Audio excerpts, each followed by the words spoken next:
so much to bring our dreams into this reality. We set each other free.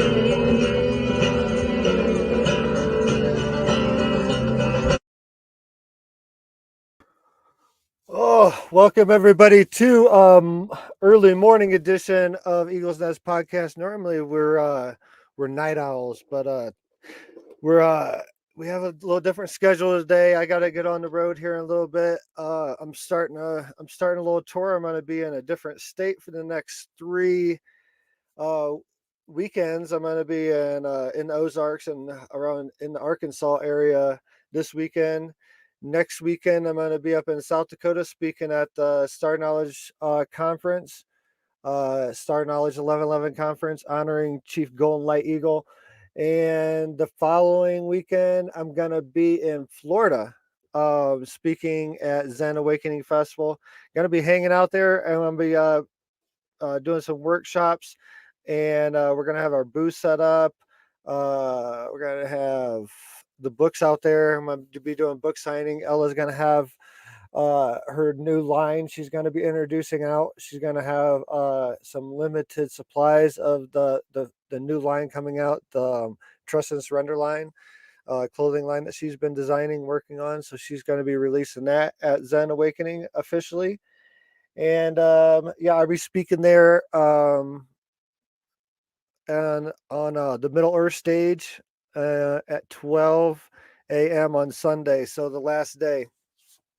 You won't want to miss my speech. It's going to be introduction to telekinesis and the laws of cosmic manifestation. So yeah, excited about that. But man, I got my bro Maestro Hamilton Souther here today is my guest.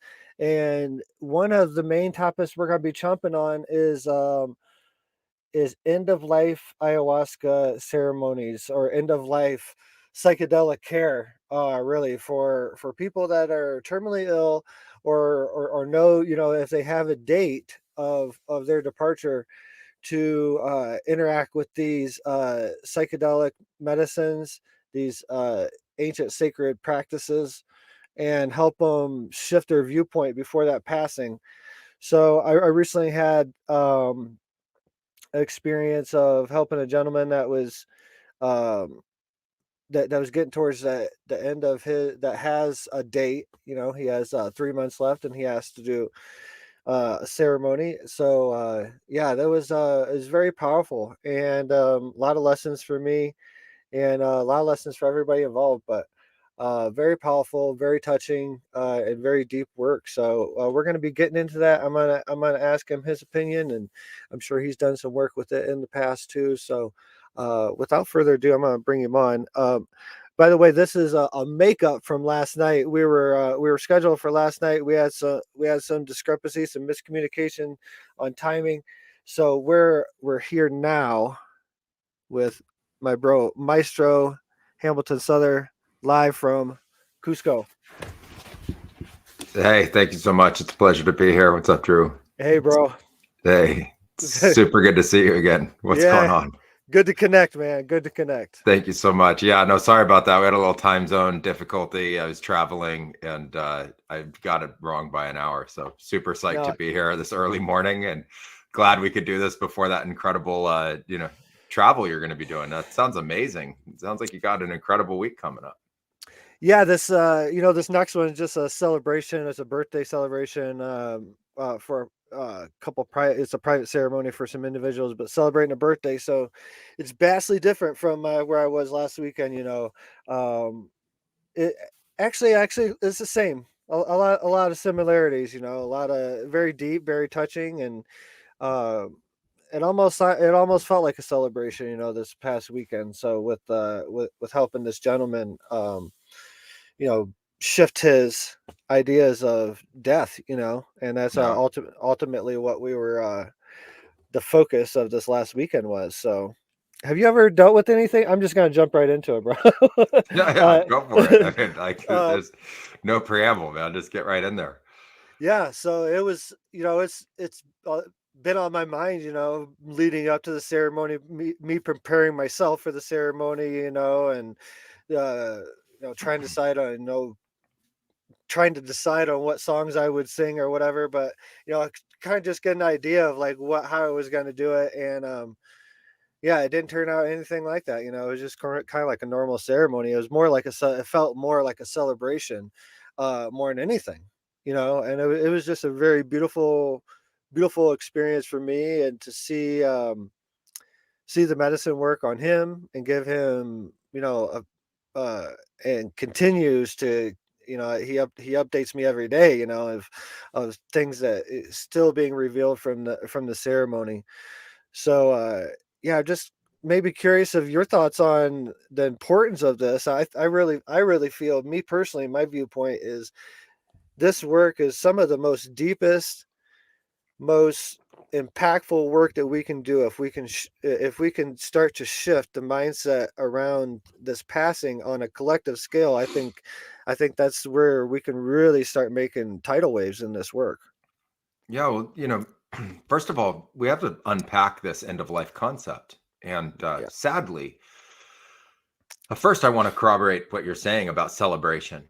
So first, I agree that these ceremonies are celebration. They're not tragic in any kind of way. And Mhm. the celebration of life, the celebration of what's coming next. So and the celebration of what was before. So, like, first of all, we've been brought up with an ideology, which is just a set of beliefs, right? Just a set of beliefs. No one knows. No one really knows what comes before, during life, and after. And there's a belief in an afterlife, and we've been given this idea by others that are alive as well. And what I learned in ayahuasca ceremonies was that you get prepared for what's coming uh, before you even get there. And so there isn't this tragedy at end of life. You don't put off the notion of death until the end of life. And I don't even believe in death from these experiences. I only believe in the next birth. I only believe in the continuation of life and the continuation of consciousness. And we've been given this idea that it's black or white about the body, like it's the body's alive and I'm only that, or the body's going to die and they call it a meat suit, and it was never purposeful. And I just don't believe that at all. I believe that when you have a body, the body is absolutely purposeful to your evolution and your growth and your consciousness. It's part and parcel of who you are, but you were never supposed to be your body forever. On the contrary, it was just a transitory state that you were in. So I don't discount the importance of the body. This body that I have and the body that you have is miraculous. It's Mhm. fundamentally amazing right now. It needs to be celebrated. But the fact that we're going to shed it and move on is a graduation in my mind. It's a new birth. It's a new life.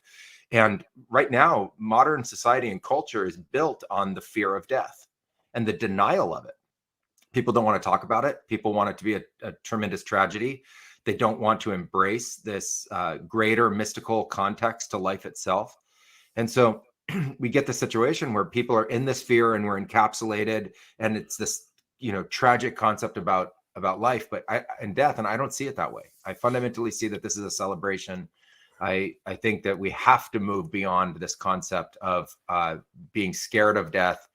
If I looked at it like I went into the ancestry in vision and ceremony, and I just said, okay, how many of my ancestors have passed on? And I saw billions and billions and billions. And I said, well, if they could do it, I can do it. Yeah. If they can do it, everyone can do it. So we have to change this mythology about it. And then I went to Source and I said, Source, did you make death a terrible thing? And Source was like, why would I do that to me? Why would I do that to us? Why would I do that to this evolution of life? I would not make that a terrible thing. Mhm. Like, I wouldn't do that. Like, that's not what that is. So however we got this idea in our head that the actual transition from going from body being the cellular matrix that's alive to us transcending that is not, in according to Source, a terrible thing. And so then I went to the ancestors that passed on and I said to them, well, is this a terrible thing? And they said, no, it's not a terrible thing at all. The body doesn't like it. It struggles for a period of time. But then as soon as the struggle's over, the body gets flooded with all of these bliss substances that we produce ourselves. You go into a psychedelic state, the portal opens up, which I've seen through near-death experiences many times, and it's ready for you that time, so it doesn't reject you. You go right through it. You go through this incredible bliss experience, and then you're on the other side of the veil of this physical life. And so Yeah. through all of those experiences, I just had to redefine this in my head. And I said, wow, there's no death in the way that it was presented to me. Yeah. That concept for me, I mean, I'm saying like, as I go through it, I won't die. And Yeah. then I had the teachings of my elders that said, I'm going to be so awake when that passing comes, when that transition comes, that I will be eyes wide open, watching every moment of it, every second of it, meeting source in its totality and moving through that and moving fully into what they call spirit. And so I've had every single corroboration that I could imagine support this theory that we have a bad ideology and a bad ideology matrix around death in our minds, and we need to update. We need to update immediately. These ceremonies are a way to do it. Talking about it's a way to do it. Mm-hmm. Sharing these ideas is a way to do it. Normalizing our experience is a way to do it. And we have to move past this fear and this terror that we have about passing on. On the contrary, I think that we are eternal already. Yes. So I Yeah. think Drew is eternal and everyone listening is already eternal. So why are we spending part of our eternity freaking out about something that's fundamentally an illusion to begin with? Yeah. Makes no sense. Exactly. One thing that one thing that struck me, just showing up to this space and spending time with this gentleman and his childhood friend, that's known him his whole life. And one of the things that struck me, he was getting close to that portal already, and he was starting to experience the vibration of that portal, the vibration of the other side already. He was already come to terms in a lot of ways, scared in a lot of ways too, but come to terms in a lot of ways. And some of the things he was doing, it was just fascinating to me, man. He was processing, he started to process uh his generational trauma. Hmm. He recognizes generational trauma, not maybe for what it fully was, but he was recognized it in his own way, and he was dissecting it and correcting it before his passing. Yeah. We talked about how he spent time with his stepchildren, his people that he considers his children. So been in his life a long time. He's been a father figure to him. So he's sat down and talked with them, like about what was happening and how he was feeling and everything, and let them express how they were feeling, and kind of just opened up a real raw conversation, but some of that was needed. And then later on, like he was telling me about his own situation, and he had a tragic death. He lost his father at a very young age, Hmm. and it was an airplane accident. So it was a freak accident, Hmm. and he never got that chance to sit down and talk with his father, and that trauma like carried on his whole life, and ultimately, I believe, manifested in his physical ailment that is pushing him towards the portal now. Yeah. So it's I saw this whole very intricate weaving of a tapestry that you know the universe or source was painting, and I could see it like very, very clearly. It was like one of the very first times I could, well, I wouldn't say very first times, but it was a very deep moment for me where I was really experiencing a ayahuasca state, but in the wake state, without any visions or anything. It was just a very, very deep knowing, and seeing it was just it overtook me emotionally a few times, and got Yeah. and got me to tears, even before the ceremony, just because of how I was seeing it, how I was seeing the universe play out in this magical dance. Yeah. I mean, I got into these ceremonies, and the first thing the ayahuasca came and said to me was that you guys have this backwards. Like, I was like, what do you mean backwards? And they Yeah, said, yeah, well, first of all, you live the miracle of life in fear. And you need to look at everything that's causing that fear, and you need to get rid of it right now. yeah, Like, you need to get rid of it. So let's go through before life. And then I was shown how the universe unfolds. It just keeps evolving until this miracle happens. That's you. And that includes all of our ancestors. And then I was shown that if everything didn't happen exactly the way it happened, it never would have led to you. It maybe would have led to other humans, but not you. So it was actually a chain reaction. and that chain reaction was fundamentally miraculous, but it included this concept of death. Then you happen, and you're a fundamental miracle. And then through our life, we forget that we can communicate with the people that have passed on.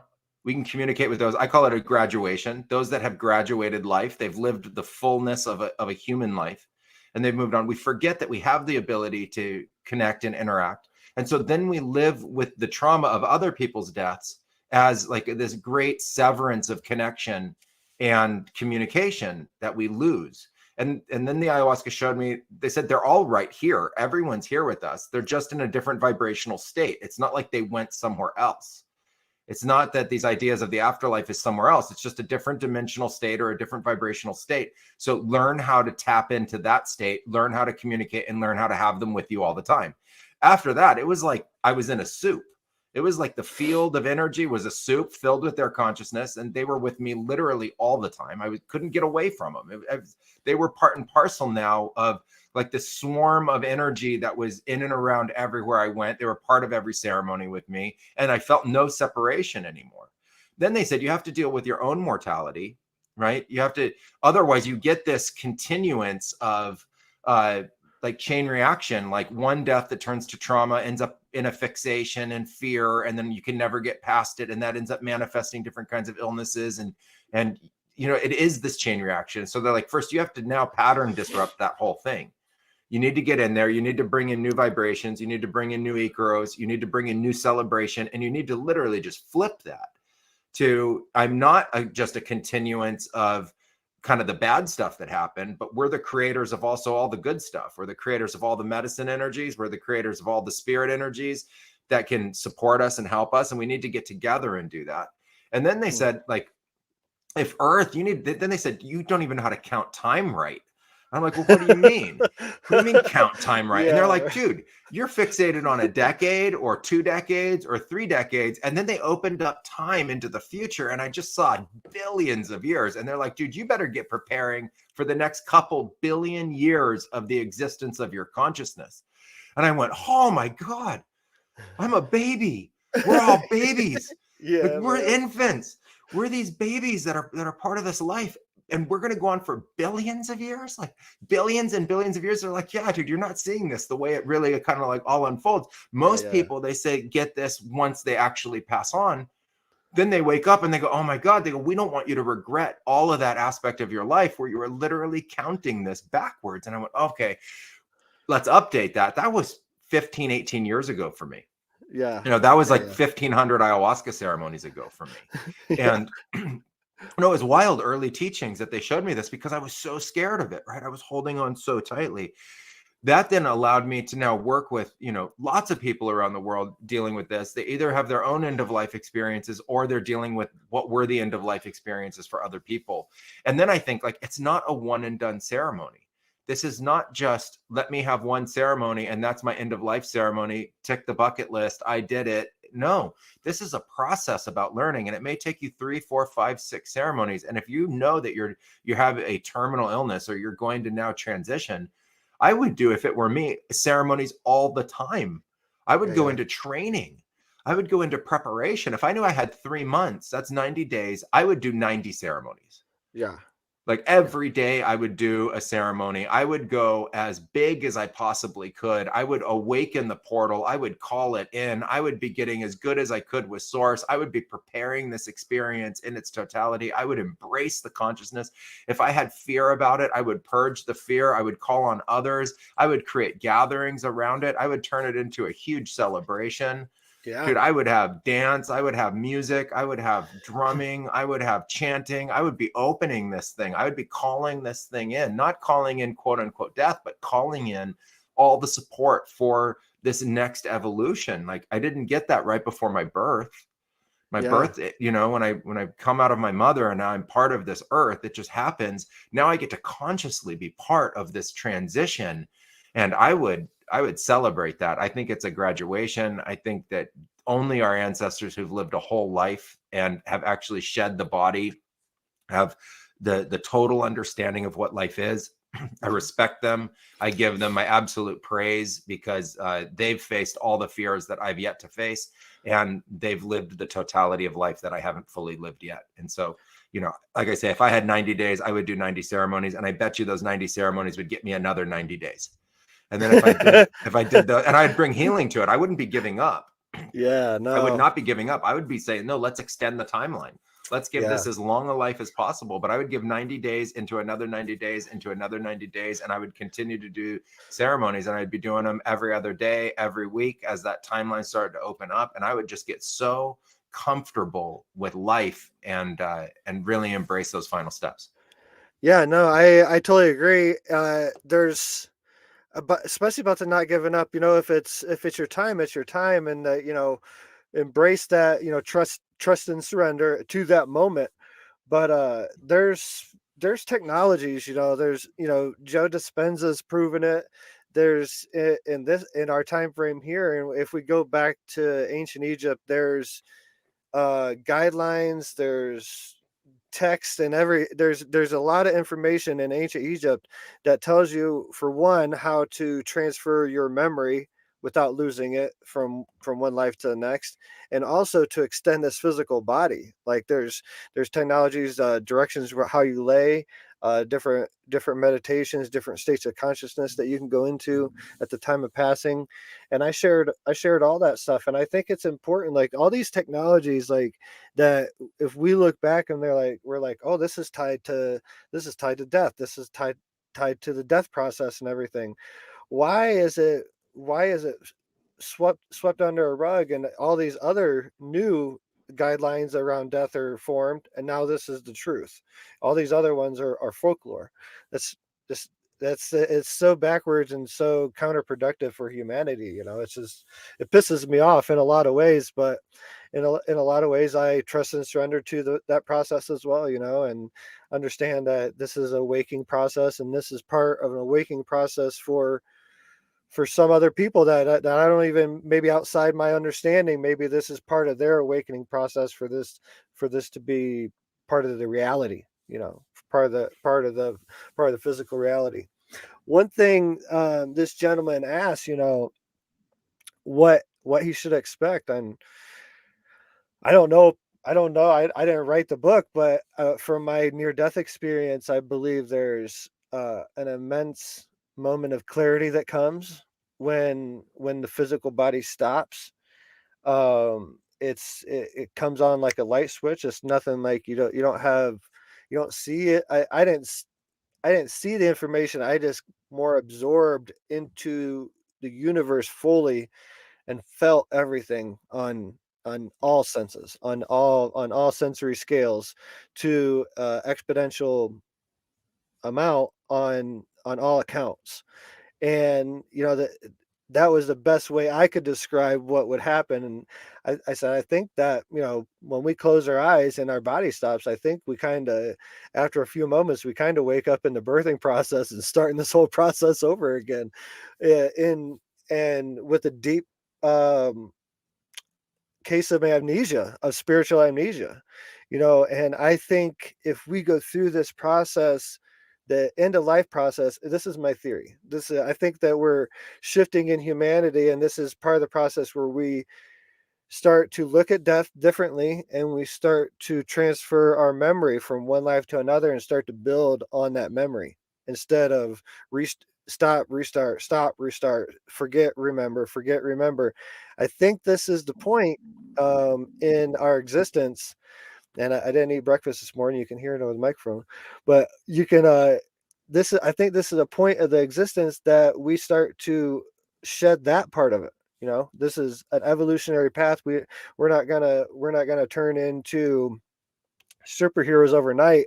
I think this is a process, and I think this is part of the process. This is my theory.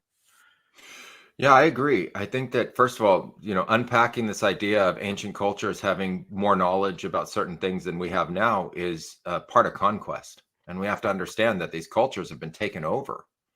And, when that happens, the new culture that comes in just tries to eliminate all the belief systems and understandings and knowledge from the previous culture. But, the fact that we now have sort of a way to store all of this information allows us to go dig it back up and really see that there are certain cultures that have studied this. They had a different attitude about the transition through death. They had the ability to, have other beliefs about it, which allowed them exploration in the mystical and in the imaginary, and then the ability to codify that and turn it into rituals and understandings that could be passed on. And that became very important for their culture. The culture we live in now is fundamentally Judeo-Christian. And the Judeo-Christian culture has a very clear mythology around how to treat the idea of life and death and the associations with it, because every culture is asking the questions. But one of the beauties of studying other cultures is that you can actually see there are a lot of different opinions about this.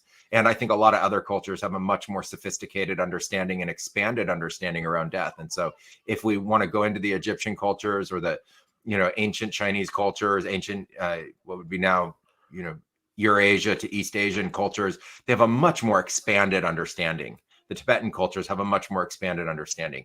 And in that, we can see what resonates with us. I think one of the big things for me is that I don't think there's only one story for us. I think every soul is here for a different purpose, and every soul is here to experience something else. So I think some get reincarnated, some don't. I think some move on to a version of the afterlife that's been described already that we understand and can relate to. Others don't. I think some move on to stuff that we've never even thought of, never even spoken, never even shared, and that have only seen in vision, and other people have attested to that. And so we have to embrace this idea that we know very little about this. It's a place of exploration. I would embrace that exploration. It's not a morbid concept at all, because you're really celebrating life. You're celebrating consciousness. You're celebrating source. You're going deep into what it means to be alive, and you're not getting stuck at the bookends of the way that we think of time. We're not getting stuck at the birth process, and we're not getting stuck at the death process. And I agree with the idea of being able to transfer memories, transfer the understandings of what we went through in this experience. We see a lot of people that live their life having a tremendous context from other lives, tremendous context, and unbelievable connection, factual, historic, real connection to events and places that they had never experienced before in this life itself. And then, so I think we just have to embrace that. We have to get really interested in what other cultures thought about this, and we need to expand our horizons. Then on the part about this, about near-death experience, I've had my own NDEs, and one of them was early on in my apprenticeship, and that experience was unbelievable. And it's one of the best teachings and amazing experiences of my life. I was fully conscious. There was no break in lucidity. I was fully sober. It happened at 10:30 in the morning. There were no other plants involved. Dude, it was unbelievable. And it became the foundation for my spiritual teachings for the next 10 years. As I unpacked that experience in ayahuasca ceremonies and in dietas and going through, all of the trials and tribulations of a traditional apprenticeship. But what had happened was that I had falciparum malaria. And the malaria, when it hatches in your body, it incubates in your red blood cells. It bursts the red blood cells as it comes out, and as it then goes and lays more eggs. And when that happens, you lose your red blood cells that carry oxygen, right? So I was basically fine, except for the fact that my blood was now so thin of red blood cells that I couldn't carry enough oxygen to oxygenate my body. And so I'm just there breathing normally, and then I'm there gasping for air and kind of taking these really big breaths, and you don't feel like you're being oxygenated at all. And I'm just looking around going like, I think something's systemically wrong here. And then I start feeling the organ system shut off. And then pretty soon, it's not like I have this experience where a transition happens. On the contrary, it's a continuous experience, only immediately I'm not in my body anymore. And I'm in a field. This is a field. It's a field of consciousness. It's a field of energy. It's a field of sacred geometry, and it's a field of spirit. It's a field of all of it at the same time. And it is filled with everything, literally everything. If you name it, it was in there. It was unbelievable. It was like the blueprints of physical reality. It had every human in there. I mean, you name it, it had everything. It had every fish in there. It had every algae in there. It had every bacteria in there. It had everything in there. It was unbelievable. It was like a mainframe of all data. And I was just in it. And then I start moving through it. And as I move through it, my whole life unpacks. Like it unpacks like nanosecond by nanosecond by nanosecond. I have no idea how long I was there. As everything unpacks, I see everything as integral part of consciousness and an integral part of being alive. Like, it was purposeful. It wasn't just like, dude, it was everything. It was every blade of grass in the trillions I had ever passed in a car going along a freeway. It was everything. Then all of that becomes this like field of light. It all kind of like, it came apart into this field of pure light, and the field of pure light becomes this omnidirectional space that I'm in the middle of, and it's moving me in a direction towards this ultimate like end point. And I get about what would be like the equivalent, and dude, it took what seemed like hours, right? And hours and hours, and it was beautiful and it was amazing, dude. And I did not need food, I did not need air, I did not need body. I was 100% clear in consciousness, and I'm going to the end of the tunnel of white light. I get to the end, and it's just massive. It's massive, and it's dense, and it's pulsating, and it's alive, and it's source, and it's consciousness, and it's real, and it knows I'm there, and I know that it's there, and we are of the same energies. But there is this differentiation between this other light and the sort of the epicenter of me. And I just tell it, I'm not ready to go. There's so much more I have to do here in earth consciousness. Send me back to my body. And I literally say, send me back to my body.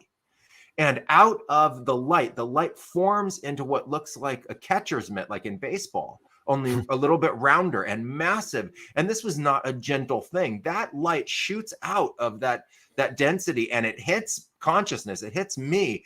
And I remember screaming, like this thing that took hours and hours and hours, what seemed like maybe even like eternity to go through, sends me back into my body immediately. And I pop up in the bed in the city of Iquitos, like awake, and there's a group of family members all around me, and they're all crying.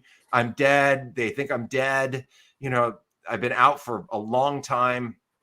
They don't know exactly how long in terms of clock time, but enough for them all to realize I'm completely dead. They don't know what to do. And now I've been reborn. They don't know what to do even more. They're looking at me in disbelief, telling me I'm dead. And I'm like, no, clearly I'm not dead. Look at me. Look, I'm talking to you. I am not dead. They think the dead had been revived, and now they're freaking out even worse, right? It's like a physical human zombie ghost thing talking to them. I had to slow them down and convince them out of their hysterics to carry me to a taxi and get me to the hospital. It was unbelievable. It was truly unbelievable. And I remember every second of that experience still to the day. Yeah. And so, you know, that was one of the most teaching experiences I've ever had. And I think that we have to embrace those, because they're showing us so much more experientially than what it is to be in the confines of the normal physical. And through those experiences, I realized that we do live 100% beyond the nature of the body. And so there isn't any reason for fear in the shedding. And then I think, as like I said to the light to send me back to my body, if I'm ready and conscious for my next steps, and I know what those are, I think you can tell that light, it's like an infinite portal. You can tell it, you know, I'm ready to be human again. You can tell it that you're ready to go into the astral. You can tell it that you're ready to be, you know, part of star systems. You could be anything. You could go past the known universe at that point. And I think it's wide open. I think it's blue ocean, and we need to embrace it. It was wild. And I think there's a lot to explore there. It's funny. Some of the words you're saying is keying up. Actually, is my thoughts. I was thinking back. You know, they say everything is happening right now. We're going through the same experience and all this stuff. You was talking about how you're being shown the vastness of everything, and how vast it was about 10 minutes ago or so. It brings up a memory after ceremony. This is a couple of years ago. This is probably about 3 or 4 years ago. I was doing a ceremony in Florida, traditional ayahuasca ceremony, and the sun was coming up. It was about to be morning, and I took some apacho, and I walked down to the dock, and I walked out on the dock and was smoking some apacho, and I looked down in the water, and I could see a few fish. And in that moment, ayahuasca come talking to me, or universe or whatever, you know, and it said, this is how much you can see in ceremony. If this is standing off the dock, and the rest of the information is the whole ocean. And it said, you're in this lifetime, you'll never be able to see anywhere close to all the information, because of your design is not designed to withstand how far it goes. And I said, will I ever? And they said, no, not really. I mean, because what the threshold keeps, as you move forward, the threshold keeps moving forward too, and it keeps expanding into eternity. And as so you can keep reincarnating each life, knowing that there's more to learn. You're never gonna hit the dead end. And it just goes to, you know, as you were speaking, I was thinking about how this is all happening right now, and ultimately this is all happening through two lenses. You know, this is all happening only through two lenses. This whole experience, we think that it's happening through eight trillion times two, but it's happening through two lenses, and we're experiencing it in a multitude of different, an infinite amount of different ways. And that's ultimately the mandate of source consciousness, is to have this experience by every single perspective, every single angle possible. And it's just, I guess, what I'm trying to get at, bro, is like I'm in awe of the stage of the progression where I'm at in this experience, and what I'm able, how the beauty that I see this universe unfolding before in every moment. Yeah, I'm in agreement with that. I've been doing this for 20 years, which for some is a long time, and for others is a drop in the bucket, and for me, it's unbelievable. I agree. I've always thought I'm living life, but also life is living me. And Mm-hmm. I'm living source, but source is also living me. And there's the physical matter of us that is source itself. We don't know where it all came from in its own right, other than that we know that it was created through source, by source, as source, and that we are part and parcel of that in every possible way. And that source is an infinite form of creation. And the exploration, I completely understand the idea. I'm standing on the end of the dock and I'm going to jump in that ocean. And even when I jump in the ocean and I'm fully in it and embrace the ocean, I'm still only in that part of the ocean. Yeah. And by the time I swim, in one stroke of swimming, the ocean's double the size that it was before. It's like I moved like 3 feet, and it moved the I whole love that. ocean. I love that analogy, man. I Right. love that analogy. Right. And I'm going to jump in. Like I am a infinite cosmonaut. I'm here to embrace the totality of consciousness, and I'm going to go and I'm going to figure out more and more ways to explore more of this. And we're going to keep mapping, and we're going to keep exploring, and we're going to keep pioneering. But from the lens of self, it's so small compared to the lens of source. And to think that this version from this big bang to, this expansion is the only expansion still is missing the point. That could be the tiniest drop in the bucket of what source is doing in all these other forms of perception and ways. This is the field of consciousness. This is the realm of consciousness, and it includes all the spiral galaxies. It includes everything that we're using science to explore, and we're just at the tip of the iceberg of this. We're at the tip of the spear, learning about what's going on and embracing that. And I would love to think about what happens in 1 billion years if humans are still part of Earth, and that we've learned to evolve with Earth, so we don't have Earth out evolve us, or we out evolve our own evolutionary nature, so that we're still a part of it. And I think the vastness of our knowledge and understanding will dwarf what we are now. I think of us as like proto-humans compared to what's going to come like 1 billion years from now. Mm-hmm. It's just unbelievable where we get to go with this and how we get to explore. For those of us that, get to do that, it's a tremendous honor. Last month, after a period of time, I was away for about a year from ayahuasca ceremonies. I was doing other sacred plant ceremonies, but it was one of the longest breaks I've ever had in my career from ayahuasca. I came back to ayahuasca, and I was astounded at the new level, the new depth, the new capacity, the new understandings, the new vision, the evolution that had taken place in that period of time. And it was actually some of the most enjoyable and incredible and expanded and amazing explorations I've had in the 20 years. And so that's, this tying into the idea of two eyes and seeing it and a piece of it, it gets to expand, and we get to expand with it. And the medicine isn't just isolated to one concept about it. It's evolving. And I really tapped into this idea that in this year that I was away from it for that period of time, everyone else wasn't. and the expansion in the collective consciousness and the expansion and the evolution of ayahuasca as a medicine. And everybody that's been doing this work as a community, as a global community, had evolved it. And then I got to come back into it and experience this tremendous evolution. And the thought about the ocean expanding and the universe expanding made me think that's what tied into this, is that the ayahuasca is expanding, the San Pedro is expanding, the 5-MeO is expanding, our use of it's expanding. And as that happens, our lens expands, our experience can become completely new. And that's just such an incredible evolution to get to be a part of. And, you know, we just started it now as we rekindled Blue Morpho and we got all of that going again, which is, you know, a wild gift to us for the others. Let's get into that. How's it going? Let me incredible. Hold on. I got a link right now for the peeps. Yeah. Let me see. I got it where to.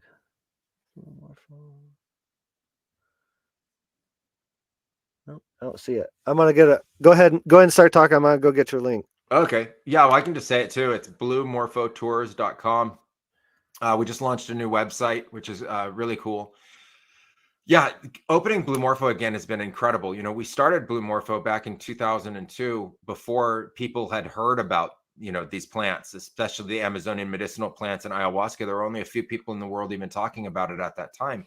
And we were the first center in the Peruvian Amazon to dedicate 100% to the tribal and traditional forms of medicine, really as a form of medicine. It wasn't just a sacred plant center. It was sacred plants of all different kinds, including non-psychoactive plants. We were one of the first, if not the first center to be offering dietas in a formal traditional way with people from around the world. And, you know, we then had 19 years where we got to continue practicing without interruption. And then COVID happened. And in 2 days, our ability to support the community through retreats and through ceremonies was shut down. We ended up supporting the local community during that time. We were doing dietas every month, supporting health for the people that were sick. And we were doing a tremendous amount of work during COVID itself. But Blue Morpho for the international community was shut down. And so it was just last month that we had our first retreat back. We're at Heliconia Lodge, this incredible lodge outside of Iquitos, Peru. They built a bespoke ceremony house for us. It's about 25 meters in diameter. It's a massive, really massive construction. They built it in 2014. I got to architect it, which was amazing. I got to design it. And so it's, you know, purpose built for our ceremonies. And it has been unreal. The ceremonies are fantastic. We've taken it to another level. The depth that we're going is so much deeper than before. Yeah. It's so much deeper. The amplitude of the ceremony is 10x, but the chaos is down to almost nothing. So we got everybody into a harmonized state of consciousness. Everybody's in their own state, but there's also a collective. The collective's holding the container. It's holding everyone together. We got everybody into the same breath. We got everybody into the same expansive and contractive energy. It was very much like going into the deepest Buddhic stillness, sort of that Eastern philosophical place of absolute stillness where the body becomes the infinite portal. And then the visions just completely open up. Everybody was experiencing omnidirectional vision, eyes wide open, eyes wide shut vision, communication with spirit, communication with the beyond. We had a guy who lost his father there a year and a half ago from brain cancer, and his father came. And his father was with him in the session, and the father passed on his soul knowledge and soul energy into his youngest son.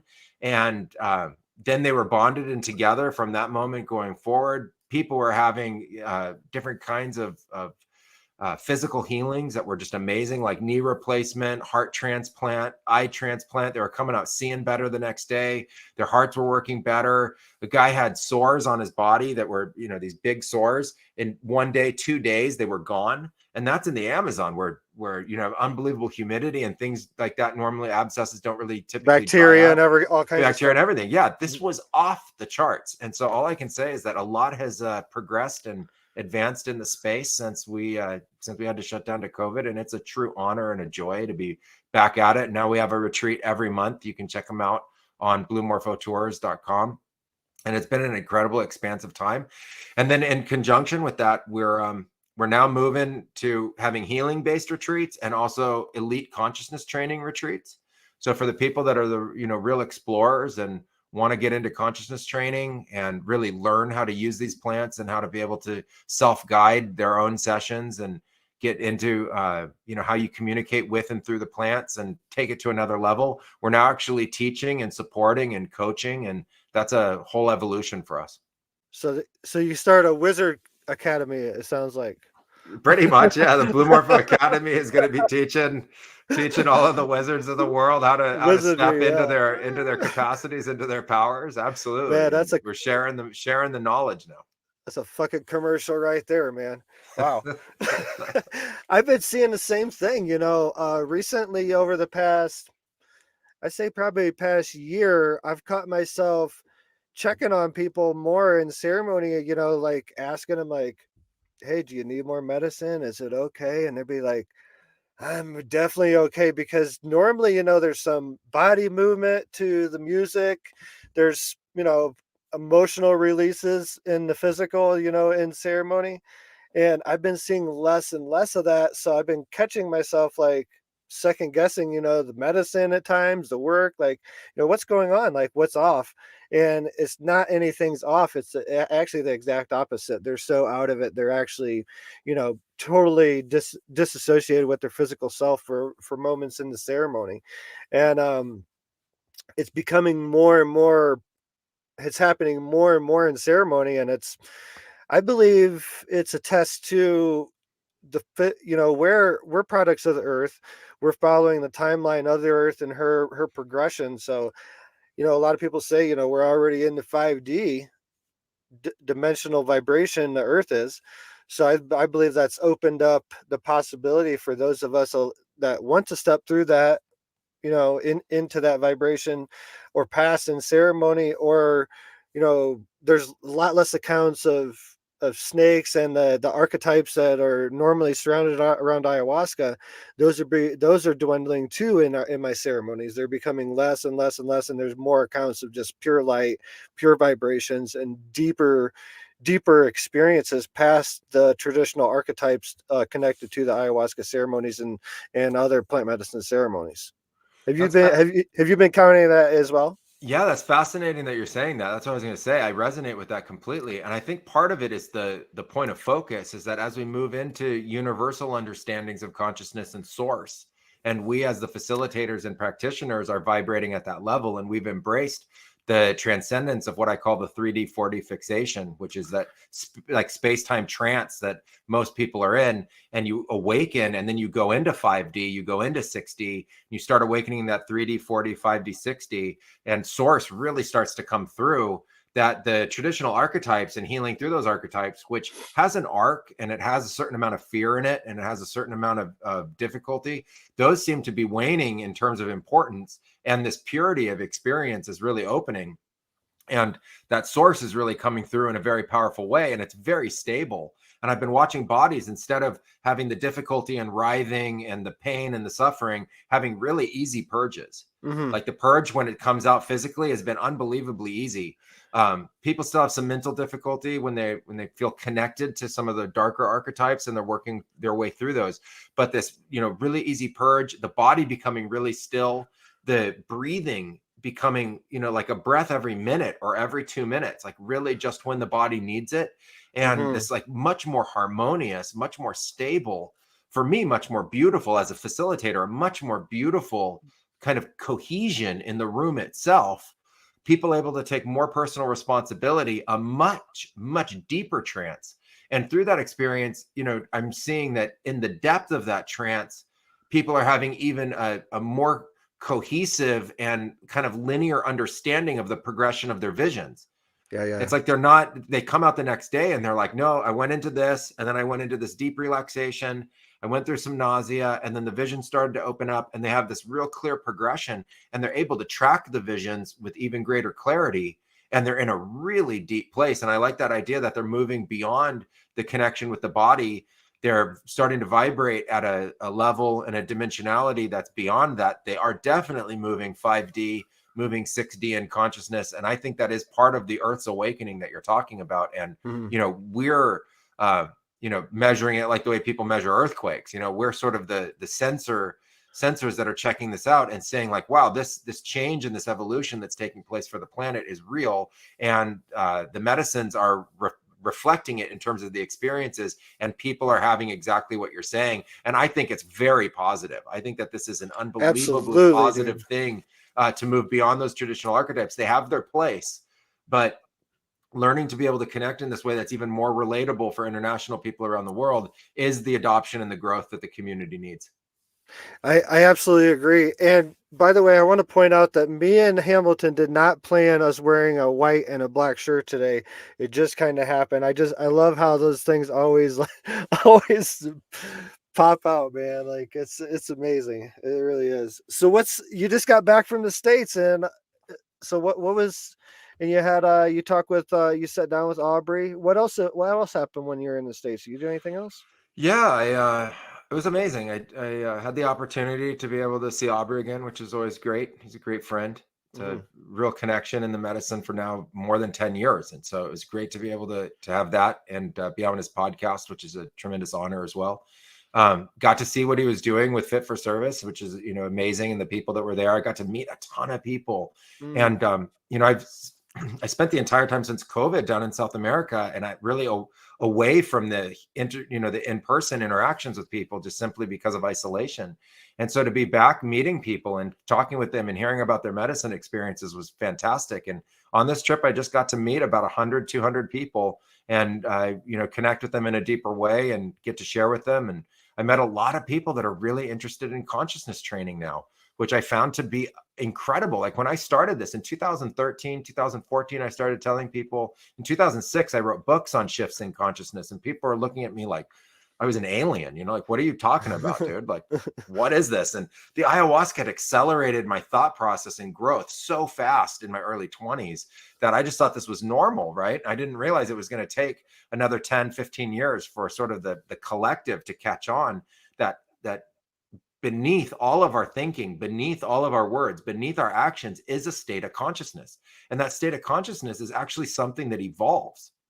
And that state of consciousness is something that gets shifted through sacred plant medicine ceremonies, and that it can be guided and it can be coached and it can be trained. And that up levels your operating system, your whole operating system. Your physicality works better, your cells work better, your health works better, your mind works better, your thoughts work better, your actions, your vision, your family, like the way your body and health works, the way your connection to spirit works and source, the way you address family and your closest relationships, and the way you handle your life and finances and personal responsibilities all gets better if you do this consciousness training. And so I actually now I'm really astounded by how many people were resonating with that message.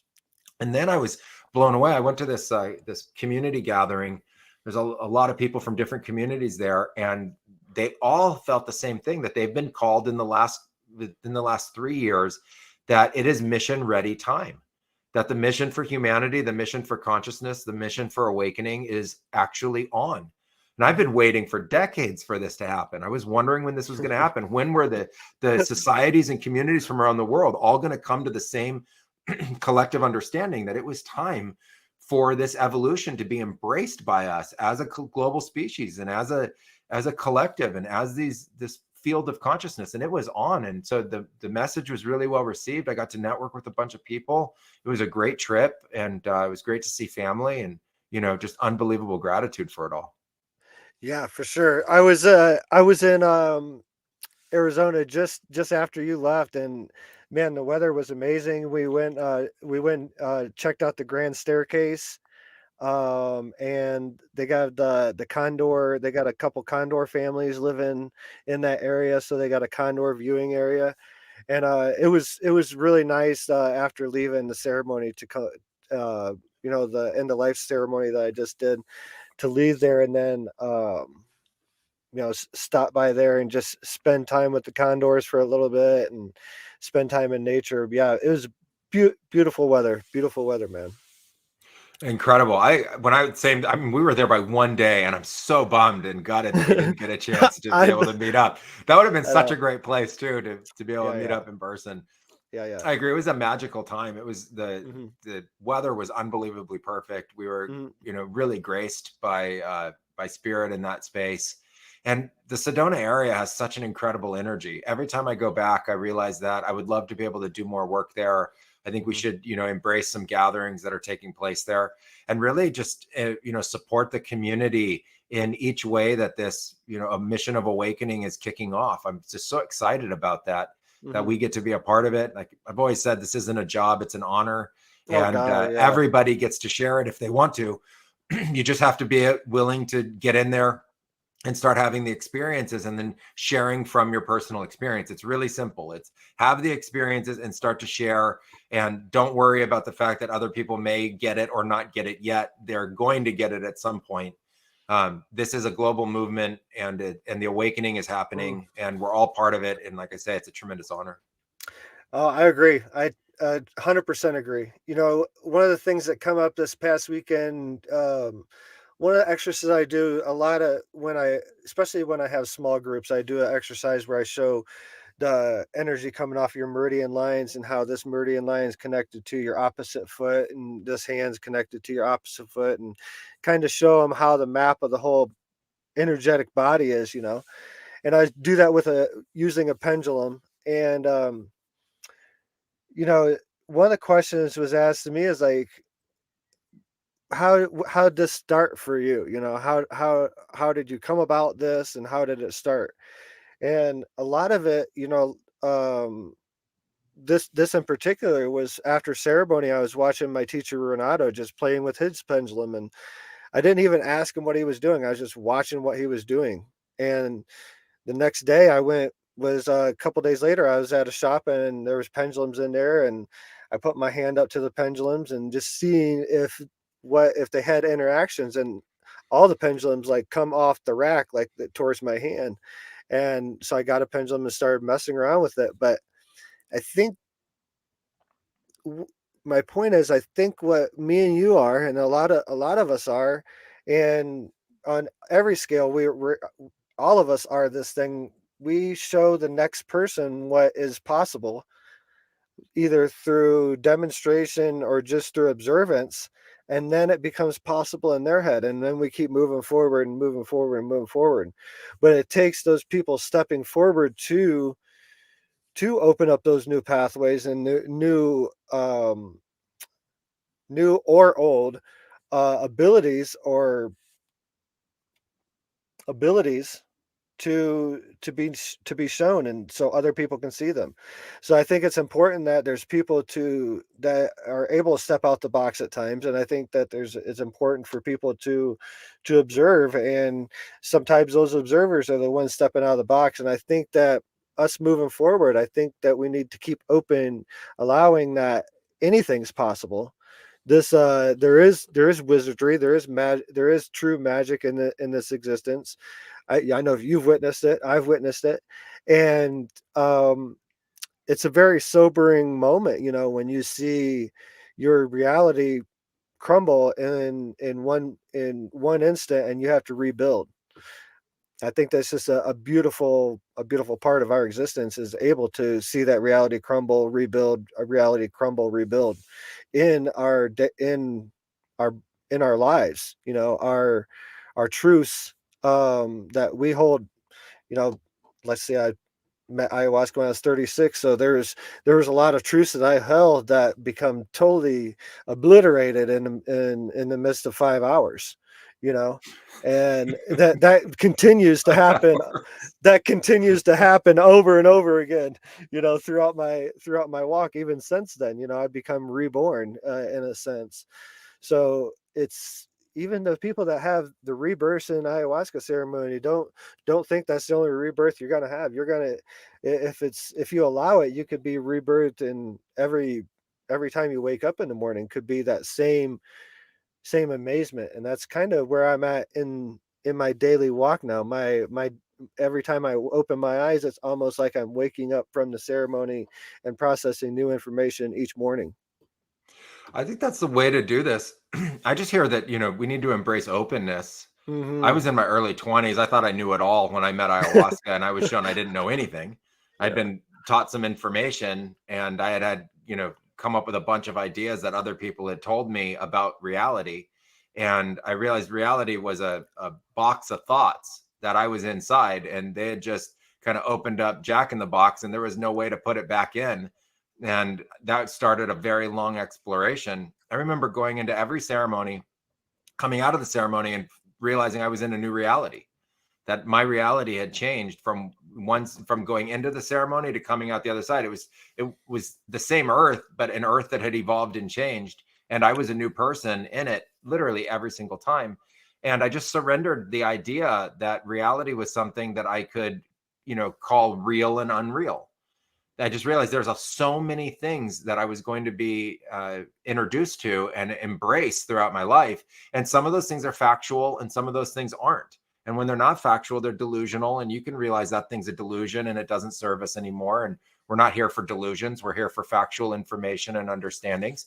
And I realized I couldn't just box it in and think that I understood and knew what reality was. On the contrary, I needed to just stay open the whole time and constantly questing for more understanding and more knowledge and more growth through this experiential learning process. What I loved about the Amazon was that you learned experientially.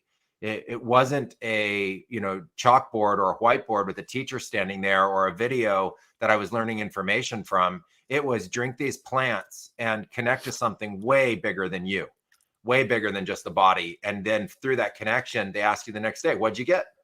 There's no right or wrong answer. There's nothing to make up. It's only what you got.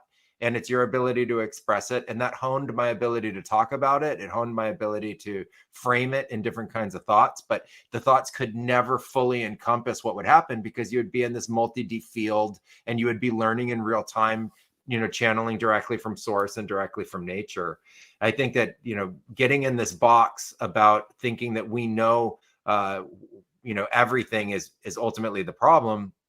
And when we open up to infinite openness, then we can continuously evolve and grow. And we can set that intention every morning to wake up to a new life and wake up to a new rebirth. And we can, push the envelope in the sacred plant ceremonies to take us past where we currently are in our understanding literally every time. And if you do that, that's a gift you gave to yourself. The universe will expand with you the moment you release that fear and that stranglehold you have on your idea of reality. You release that and you open it up. And, this decision to drink ayahuasca in 5 hours showed you, how much you knew and how much you didn't. In my case, it was mostly how much I didn't know. And I'm still integrating that ceremony. I tell people I'm still in the game because I'm still integrating ceremony 1. I'm still integrating ceremony 2. I'm still integrating ceremony 3. You just keep integrating them as they go. The gift keeps being given. But I think that, let's continue to embrace it. The beauty in this is that it never gets old. It truly never gets old. It doesn't play itself out. It continues to grow with you. No, it continues to grow with you. And, the more that we can embrace this and fully move into that source consciousness, the better for everybody. And, if you're called, just embrace that calling. It's that simple. The calling comes from within. So it's that desire, it's that want, it's the quest for more understanding. If you feel that, you don't have to wait for an illness or wait for, an end of life to be able to have these experiences. You can embrace it. And in the Amazon, they start training you very young.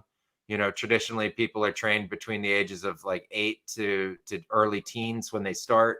I was a little later. I was in my early 20s. You were in your mid 30s. There's no right or wrong time to start. You just embrace the calling and you find your way to a ceremony and you get in there and you start to have the experiences. That being said, the warning is not everybody's the same. Not everyone has the same intentions. So, do some research and find people that you resonate with because they are going to affect your experience. So, I think you spoke about that the first time you was on the show a few months ago. And spoke about it many times before, which is very important. To differentiate, to listen to your own bullshit meter. We all have one built in. You felt it. You felt it when you've been in conversations with people. When it's supposed to be. And if there's too many obstacles, maybe you need to ask yourself why those obstacles are being put in place, why you can't get to a ceremony or meet a certain medicine person or whatnot.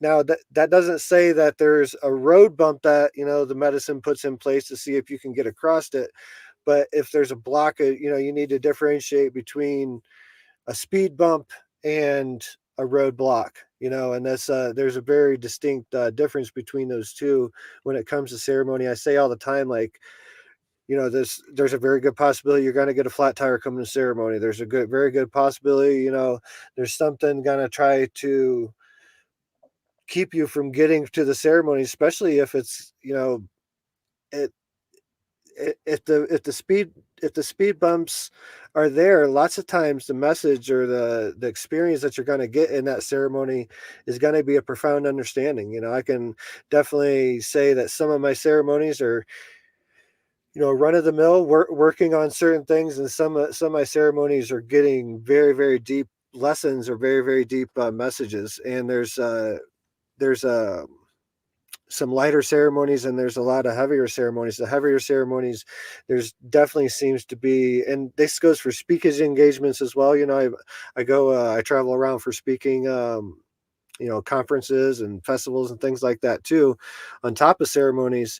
And lots of times, like, there be a mechanical breakdown or something like that. And once I do make it to the conference and speak, it's I definitely see why I was supposed to be there. Yeah, embrace the journey, Mm, embrace the yeah. journey. But if you get turned around, also embrace that journey.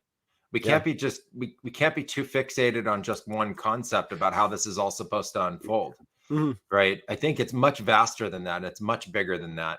Yeah. I think when we talk about practitioners, you just want to know that they're holding the same intentions that you would hold. So, like, the way we do it is we as practitioners hold your intentions. So my intention, and when I'm holding a ceremony for others, is that they fulfill their intentions. So it's absolutely clean. I don't have a specific intention for you other than to fully fulfill your intentions. Then I Mm. say that the intentions that you have in your mind aren't even the ones that I'm holding. I'm holding the ones you have in your heart. I'm holding the ones that you have at your soul level. You might not understand how to hold those yet. You might still just be in the mental state. So I'm helping hold the intentions that are in your heart, the intentions that are in your soul. They're 100% guided for your absolute best experience and the most you can possibly get from those sessions. And that way, that we're there backing you 100% through that ceremony, and we can build trust very, very quickly. I think as we get into the importance of intention, we start to teach that more. That's what's really guiding the ceremony. Those are the commands that the ceremony is getting. Those are the commands that the ayahuasca is getting. Those are the commands that spirit's getting, telling them why we're there, what we're doing, and how we're ultimately asking for the outcome of this ceremony to be. And so you just want to align that. It's not a question of light and dark or good and bad. I don't think that's the right way to frame it. It's, am I with a group that's aligned with my reasons for being in the ceremony? If you're aligned, then you're going to have a great ceremony. And if you're not aligned, that's when then you start to have dissonance, and there can be sort of, other difficulties and stuff like that. Embracing the journey. I understand the logistical difficulties. We're in the Amazon, and we've been, it's Yeah. all of it's logistics. You're helping Mm. 30 people get somewhere where they've never been before. There's always something with the airlines. There's always something with luggage. And then you have that covered for everybody, so that all you have to do is ultimately show up. The goal that we try to do at Blue Morpho is make sure that we take care of all of the details for you. So your job is just show up and get the most out of it you possibly can. That's why we've spent 20 years figuring out how to create the most conducive experience for you to get the most out of it. We try to handle all of those details with support and staff that makes it really easy, so that you can just go fully into the experience itself, in the location where the medicine was first born, and be able to give you that experience. It's beautiful, man. I know you got it dialed in down there. I don't even have to wonder about that. Yeah, what an amazing experience and honor to set with you. It must be, man. We have to get you up here in the States and put together something here. This is this is a wild west up here, so in a lot of ways when it comes to this work. But um, yeah, it's definitely, I was I was introduced at Soul Quest in Florida, um, not able to get down south at the time, and I see a very it's a big thing of trust. You definitely have to trust. It's definitely a gray area here in the States. I got lawyers, I got an advisory team, I got doctors on my advisory team, and a lot of things going on. Sacred Journeys Within is becoming a thick entity, but still it's still a gray area. But this is really where, for me, I see this is where my work is, bringing it to people's doorsteps lots of times, and bringing it to where they're at. And in lots of ways, that's what the medicine's about anyways, bringing it to where someone's at, or meeting it. The medicine needs to meet people where they're at, and I think this is a lot of reason why I'm here, and Sacred Journeys Within is becoming what it is. My work is what it is. But yeah, I definitely want to get you up here soon, and put together something, uh collaborate on a ceremony and a retreat or something somewhere, magical around here, maybe next year, and maybe expand on that a little bit in the background. But yeah, this is because there's a lot of people that can't make it down. There's a lot of people that can't make it down there, and they need it, and especially in these times. So yeah, definitely want to talk about that and expand on that later in the background for sure. So what else? You were working on a book. I think you were working on a book last time we spoke. Is Yeah, the book's what? almost there. We're now just like working on the cover, and we've gotten through final edits, and so it's just going through formatting. And it's been with the travel, it's been a wild time, so we got a little bit delayed on that. We're about a 30-day delay, but I would say before the end of the year for sure. I would say probably December, between December 1st and 10th, we'll be able to get that out right before Christmas. It'll be a good time for the release of the book. It's the second part of the story of my apprenticeship. So, I've part one, it takes us through the first half of it and the first learnings and teachings. And then the second half is really about all the different things that you have to go through to be able to embody those teachings. And so it's just a collection of stories, and some of them are pretty wild stories. So I bet. excited to share those with everybody so that they can go into the world of magic and wizardry, and the way it's been practiced down in the Amazon for a long time. And yeah, it's good to share those, and also If let people know kind of where the pioneers went to be able to produce this. I think you're a pioneer, right, with what's going on in the States and everything like that. And being a pioneer, there's unbelievable risks that you have to take. And for us to go down into Peru, and for those that went into Ecuador, Colombia, and Brazil to open it up, we took tremendous risks. It was life and death risk the whole time. And as the importance of these ceremonies are going around now, the rest of the world, other people are taking on other kinds of risks associated with it. And my heart just goes out to everybody. I would love to be able to see these plants and these ceremonies embraced, and that the idea of religious freedom be fully respected. That's such an important tenet for us as a community and as a society. And it should be. These are religious ceremonies. It's a religion that's maybe not understood in the same way as other religions, but it's coming from a place of deep spirit and deep connection to source, God, and soul. And so, I would love to see that be respected, and that those laws be respected.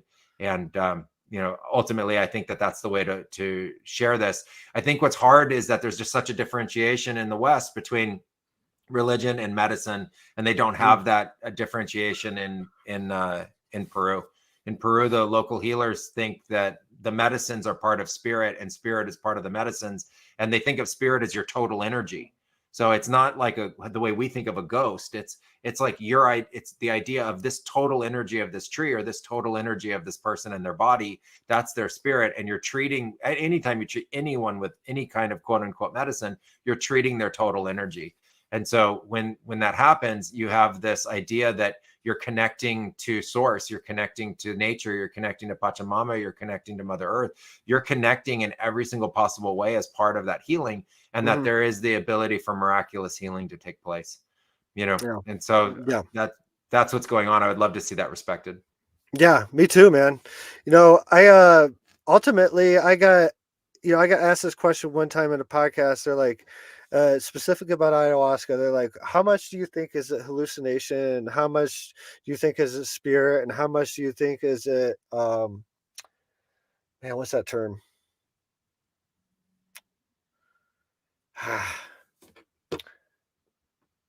like pseudoscience. What's it called when people believe in like pseudoscience? There's a term a specific term I'm looking for. Yeah, I don't know. Anyways, but they were asking how much is of that, and I was like, well, really, it's all that, because it's all your energy. God dang it. Early morning, I can't think early in the morning. I hadn't had my 4 cups of coffee yet. Anyways, but man, I'm gonna be stuck on it until I think about it, man. I'll go back to the book. So anyway, in my Go book, ahead, go ahead, man. while you think about that, I'll be in the no background. worries. That's funny. So yeah, so in my book, the story of my apprenticeship starts with a calling to go down to Peru in the early 2000s, and I think I'm crazy. Basically, I don't know what's going on. There's no real frame of reference for this.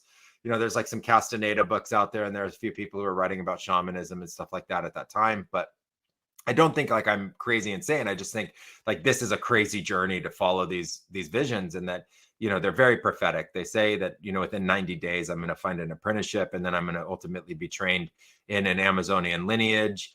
And I think, how could this even be possible? Why me? It's not something that I think is great. I'm not really like even fully understanding how to embrace this. So I think, okay, I'm going to go, but I don't think it's actually going to happen. And funny enough, it turns out exactly like the visions showed. So I end up going to Peru. I end up backpacking around. I end up in the Amazon, and I end up in my first ayahuasca ceremony. And the visions in the ceremony show me that I had found my apprenticeship. They don't tell me what's going to happen in the apprenticeship. They just say I had found it. And ultimately, what happened was, I got crossed over into the world of the apprentice, which is very different than just participating in a ceremony. You go into the apprenticeship itself. You get fully embodied in it. You get crossed over a threshold in the visions that you're now in this apprenticeship. It's its own state of consciousness, and then the teachings come through the visions themselves.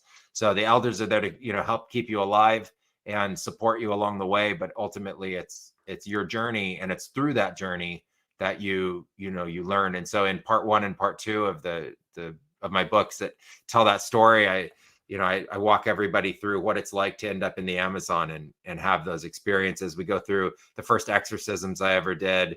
We go through different healing journeys where I was just presented sick people, and you have to heal them, or babies, and you have to heal them right there. Different ceremonial experiences, different dream experiences where some of them are very beautiful and some of them are pretty harrowing, and you survive them, you get through it. And it's a real joy to be able to share those stories through the nature of these books, and I'm really looking forward to the comments that we'll get on them. And so one more month and they'll be ready for everybody. Now, how many volumes is this? Is it going to be like an Encyclopedia Britannica? If we're talking about Hamilton's experiences, and we're going to try to map them out in word form, I'm envisioning this long like Encyclopedia Britannica that someone's going to have to deliver one a month for the next 14 months or something. The books themselves are really short. I realize that we have a very limited amount of time right now in sort of our digital world that we're living in. So I actually write much shorter books. I know other people have a lot of words about it. I actually write in a very concise way. I try to get the message across really fast. But if people like the series, there will be a part 3, part 4, part 5, part 6, because it's walking us from 2002 to the present and what we've been through to, ultimately pioneer this. We've been pioneers for 20 years. We don't stop. I've had an infinite thirst for experience since I started. Like, experiential learning for me is the most incredible thing that I can be a part of. And so to facilitate that for others now, as well as get to experience it myself, is just a tremendous joy. When that happens, then you amass more experiences, you learn through the experiences, and you share through the experiences, you teach through them as well. So I think we could probably expect a part 4, 5, 6, and 7, but there are other stories I would like to tell as well. We're also creating training materials now as part of our coaching courses. We're going to be launching those in January of this year. This elite consciousness training, there's going to be all different kinds of modules to really support and help the community learn the skills that they need to be able to do this work themselves. So we need to put the power of these plants and the power of these ceremonies and healing sessions in the hands of everybody that wants to learn. And so, the Blue Morpho Academy is a really big deal to us now. I've literally thought about it and talked about it for 15 years. It just, the timing wasn't right.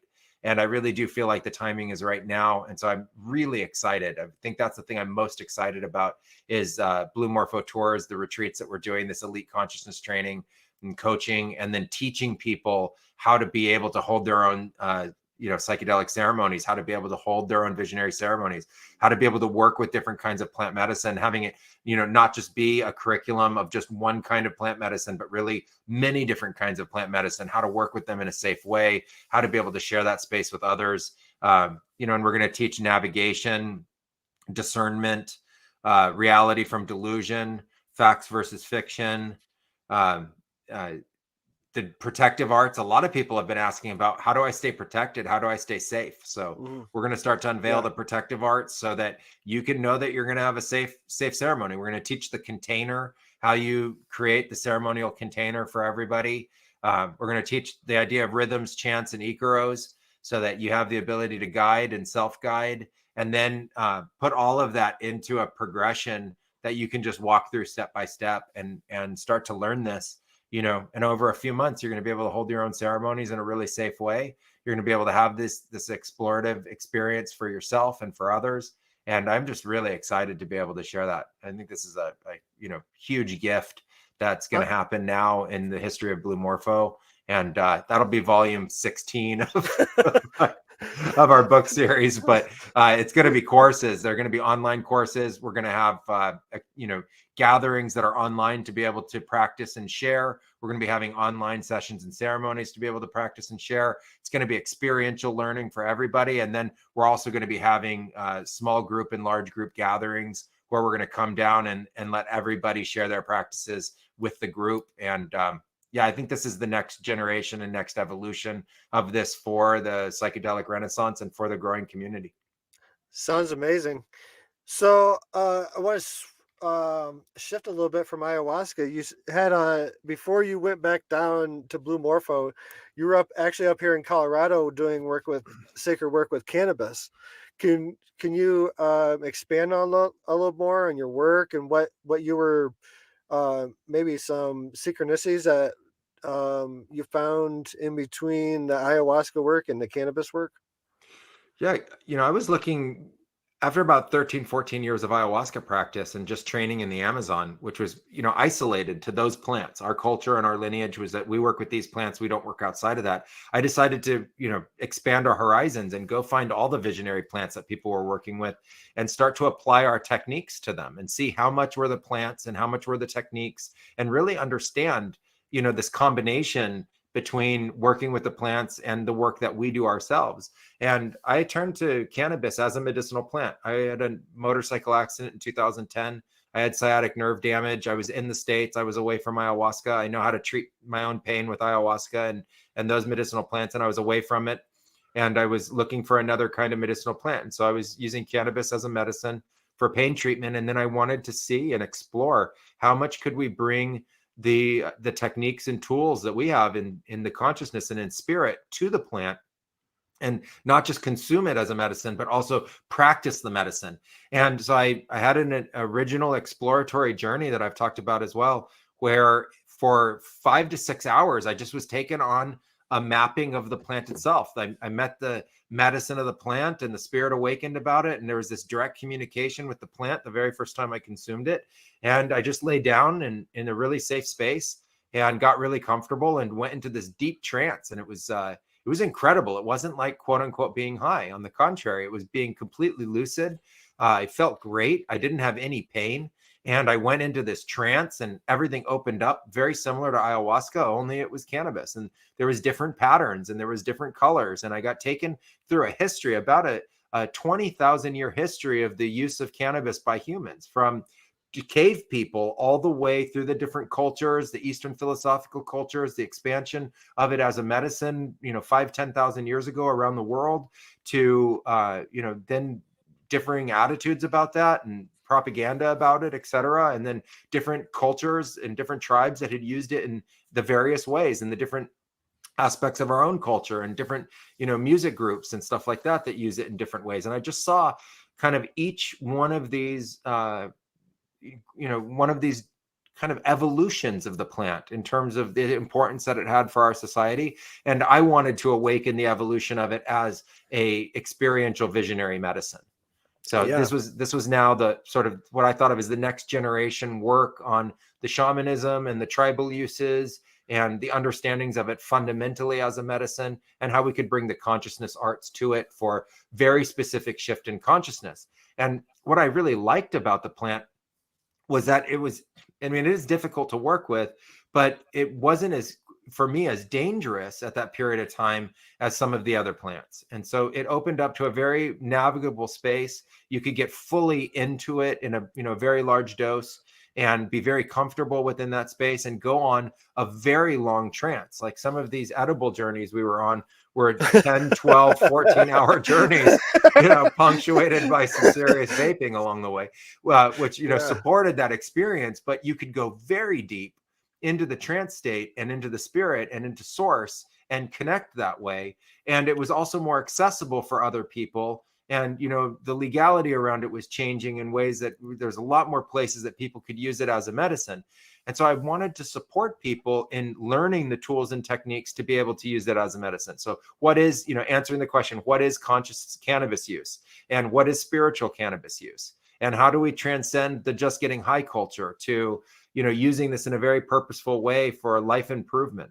And how can we codify specific shifts in consciousness? Like, what does the container need to look like for this? What's a sacred space with cannabis? What's a circle that we would sit in? What are the chants? What are the icaros that come through the cannabis? And, how are they different? How are they the same to ayahuasca? And these were all different experiences that we were having from 2014 to about 2018 when I went back down to the Amazon. I think it's been a very important part of my journey, and I'm very grateful to have had it. It was a tremendous time of opening for us, and I still think it's an incredible medicinal plant. Inside the Blue Morpho Academy, we're going to be teaching about cannabis as much as teaching about amanita or teaching about kava kava or teaching about valerian root. There's all of these different plants that we can work with. Cannabis is just one of them. Ayahuasca is just one of them. San Pedro is just one of them, right? These are, they become whole fields of study in their own right. And, people have their favorites. People have the ones that they like the best, that most resonate with them. Personally, for me, I love them all.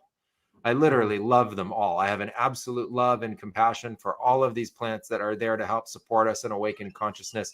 Cannabis has been an incredible benefit to me in my life, and really grateful for those experiences. I 100% agree. Cannabis was the first medicine I started working with when I was 13. But working with it, really, all jokes aside, working with it before I even knew I was working with it.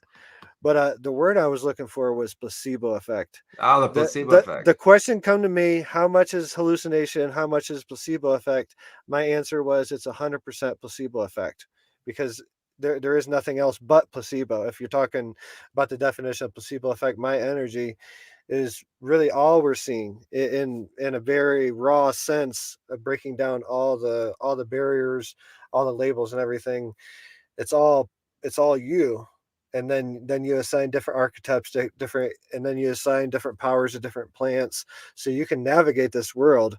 If you were dealing strictly with energy, I don't think you'd be able to keep this form. So I think the word placebo, even changing the word placebo to make have a slightly different um vibration to it, is what we need to do to understand it. But yeah, that was my answer. I couldn't let it go, man. I could No, it's important that you got I it. could not let it go. I had to look it up, but I had to look it up to remind myself of that word. But Hamilton, it's been an honor as always. It's an honor to be your friend. It's my honor just to spend time with you and bounce ideas off you, man. I do have to get going here pretty soon. Stick around, please. I'll like speak to you for a few minutes after the show, Sure, but absolutely. yeah, have you back on soon, and yeah, come up with a different topic. And I appreciate your work, honor your work, and totally supportive of you in every sense, bro. And every part of your energetic field, I honor you and support you, man. Oh, thank you so much. It's a pleasure to be here. I look forward to being on the podcast many times, as many as you'd like, and sharing this with the community is where it's at. And so, just love to the community, love to everybody that's involved. Together, we make this possible. It's time for the grand we. The big we now starts. It's not just one person or another, it's the entire community together awakening. And I'm here to support in every way I can. So, thank you so much for the kind words. And I look forward to all of our interactions. I appreciate our friendship as well. And I look forward to the incredible medicine experiences it's going to lead to. Yeah, it's going to be amazing. I can't, kind of scared, but I can't wait. We know one thing is that it will be big and there will be a lot of teaching. Yeah, it's gonna be it'll be intense. I know that on whatever that brings. But yeah, stick around for just a minute and let me. I gotta plug a few things and then shut this thing down and be right back with you. Will do. Thank you, guys. It's been a real Appreciate pleasure. You. All right. All right, everybody. Hamilton Sutter. Good God, always an amazing conversation. Appreciate that, dude. More than I can express. He's just he's inspiration to me. He was one of those people that allowed me to become who I am. So it's always honor to have him on. And so let's see. Next, what am I going next? Oh, Star Knowledge Conference 1111.com. Right there, I'll be in Pinkston, South Dakota on November 11th, 12th, 13th. I believe I'm speaking on the 12th or the 12th and the 13th. So I'll be speaking on the 12th and the 13th. Um, don't don't get mad if I got those dates mixed up, but come check us out. If you're close to North South Dakota, this is going to be in Pinkston, South Dakota. Check it out, starknowledge1111.com.